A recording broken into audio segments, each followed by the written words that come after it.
और मेरी मांग कोर्ट से मात्र यह है कि अगर किसी भी बूथ पे 2024 के चुनाव में उत्तर प्रदेश की 80 सीटों में किसी भी बूथ पे अगर शिक्षा मित्र की योग्यता या अनुदेशक की सहभागिता पाई जाती है तो वह सीट का चुनाव परिणाम निरस्त करे।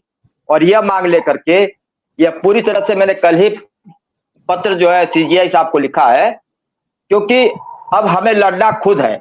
मैं अनुदेशक भाई साहब से जरूर निवेदन करूंगा कि जितने उनके बीएलओ भाई साहब हैं उन सबको कहिए कि घर से निकले, सड़क पे आए, कोर्ट तक जाए, कुछ पैसा नहीं लगता, इन पर्सन जाए, वकील की आवश्यकता नहीं, अपने बलबूते पे लड़े ताकि पीछे यह ना रहे कि कोई हमारे साथ छोड़ के चला जाएगा। क्योंकि अब इस सरकार को मेरी खुली चुनौती है, क्योंकि मैं कुछ इनके अमेंडमेंट्स पढ़ रहा था मिश्रा जी, उसमें 2015 का अमेंडमेंट जो आया है उसमें बहुत ही कुछ त्रुटियां हैं। इसमें एकमात्र जो चीज कॉमन दिखा है तीनों अमेंडमेंट्स में वह था बीएड। सिर्फ बीएड को अंदर लाने के लिए उन्होंने जो है ये अमेंडमेंट्स कराया था जो जावड़ेकर जी द्वारा था।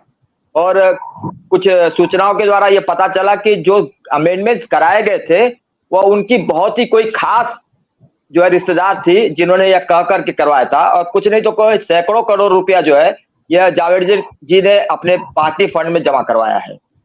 अगर कोर्ट इस पे जांच करवाएगी तो पूरे साक्ष्य के साथ मिल जाएगा, जिसके सबूत तो मेरे पास कुछ है और कुछ सबूत की इकट्ठा करने की कोशिश कर रहा हूं। रही बात हमारे जो है परिवार की, तो ये बहुत ही दुखद है और हम लोग सिर्फ सोचते हैं कि कुछ नहीं कर पाएंगे। आज मेरी बेटी की उम्र जो है 18 साल कल पूरा हुआ और मुझे यह चिंता है कि कैसे होगा। समाज यह कहता है, देहात में लोग पूछते भी हैं कि भाई लड़की एक शादी 18 साल की हो गई, लड़का जो है 21 साल का हो गया, शादी नहीं करोगे। यह बहुत ही कष्टदायक होता है जब एक आम इंसान बाहर निकलता है और पूछता है। अब आप ही बताइए कि जो 10,000 रुपया पा रहा हूं, अनुदेशक भाई 9,000 पा रहे हैं, जो 200 कुछ रुपया हुआ हमारा 333 रुपया हुआ, हम कहा जाए, किसके पास जाए? बैंक कहता है कि आपके पास 10,000 रुपया है, हम आपको लोन नहीं दे सकते, शादी हुआ क्या किसी भी प्रकार का। नमस्कार, आप सभी जितने भी शिक्षा मित्र साथी हैं, आप सभी को लेकर एक बड़ी खबर आ रही है। जैसा कि आप सभी को पता ही होगा कि आप सभी के मानदेय वृद्धि को लेकर, आप सभी के समायोजन को लेकर कितने सारे प्रयास किए गए हैं। हर तरफ से आप सभी का मुद्दा उठाया जा रहा है, हर कोई आप चाहता है कि आपका समायोजन किया जाए, इसलिए हर तरफ से आप सभी के मुद्दे को उठाने की कोशिश की जा रही है। आप सभी के समायोजन को लेकर सरकार से सवाल भी किए जा रहे हैं। फिलहाल आप इस वीडियो को देखिए, ये वीडियो आप सभी के लिए काफी महत्वपूर्ण होने वाली है। तो क्या कोर्ट की यह जिम्मेदारी नहीं कि वो हमारे प्रति जो है कुछ करते हुए सरकार को आदेशित करें? अगर नहीं तो मेरी अपील है कोर्ट से कि जो मुझे अयोग्य ठहराया गया है वह अयोग्य ठहरा करके मुझे सिर्फ बाहर करे, और मेरे द्वारा किया गया सभी कार्य, मेरे यानी अनुदेशक, शिक्षा मित्र, आशा किरण, आंगनबाड़ी, जितनी भी संविदा कर्मियों द्वारा अगर बीएलओ की ड्यूटी की गई है तो चुनाव प्रक्रिया को ही निरस्त करे। यहां तक 24 की नहीं, 2022 की जो मोदी सरकार कार्यरत है उसकी भी अपील लेकर मैं सुप्रीम कोर्ट जाऊंगा।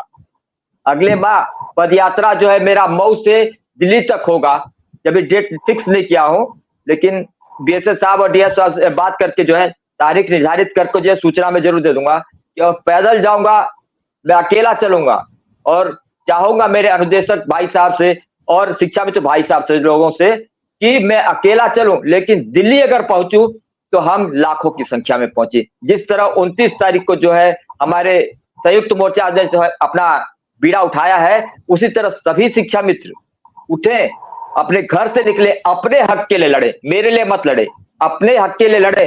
जितेंद्र शाही के लिए ना लड़के, शिव कुमार शुक्ला जी के लिए मत लड़े, लेकिन अपने परिवार के लिए लड़े, अपनी बेटी के लिए लड़े। और बिना मांगे तो माँ दूध भी नहीं पिलाती है, ये तो गूंगी बहरी शहरीकार है। अब बताइए कि हमारे आगे एक ही उपाय है कि हम सड़कों पे आए और कोर्ट तक जाएं और कोर्ट का दरवाजा खटखटाएं कि नहीं कर सकते हो तो अपने आदेश का पूर्णतः पालन करवा दो ताकि हम मुक्त हो जाएं। तो आप ठीक कह रहे हैं, और कब तक ये सब चलेगा, बात यहाँ पे है। मैं कहता हूं कि अगर शिक्षा मित्र ढंग से हुंकार लगा दे, किसी की भी सरकार हो वो मन से लगा दे, उसके बंदर में मन में दुर्भावना ना हो कि हम जा रहे हैं, हम केवल आपके कहने से जा रहे हैं। यहाँ बात विनय सिंह की नहीं है, बात दीप नारायण की नहीं है, बात विक्रम सिंह की नहीं है, यहाँ प्रत्येक शिक्षा मित्र और प्रत्येक अनुदेशक की बात है। जो लाभ मिलेगा वो सबको मिलेगा, किसी एक को नहीं मिलेगा। ये बात आपके मन में क्यों नहीं आती? कि ये जो लड़ाई लड़ रहे हैं वो हम अपने लिए लड़ रहे हैं, किसी के लिए